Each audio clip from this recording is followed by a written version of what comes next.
505 தேர்தல் வாக்குறுதிகளை நமக்கு தமிழ்நாட்டு மக்களுக்கு கொடுத்தாங்க. அதுல எத்தனை வாக்குறுதிகளை இந்த திமுக கவர்மெண்ட் நிறைவேற்றிருக்கு? முக்காவாசி வாக்குறுதிகளை கூட நிறைவேற்றாம எல்லாத்தையும் நிறைவேற்றிட்டோம்னு இப்படி கொஞ்சம் கூட மனசாட்சியே இல்லாம இப்படி கதை விடுறீங்களே மைடியர். வேணாம்.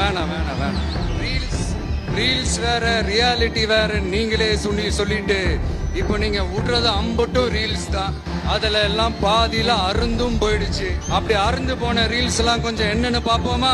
கேஸ் சிலிண்டருக்கு மானியமா 100 ரூபாய் தரேன்னு சொன்னீங்களே, தந்தீங்களா?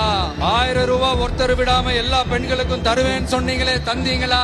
டீசல் விலையில மீதி இருக்கிற 3 ரூபாய் குறைப்பேன்னு சொன்னீங்களே, குறைச்சிங்களா?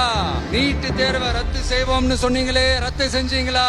கல்வி கடனை ரத்து செய்வோம்னு சொன்னீங்களே, ரத்து செஞ்சீங்களா?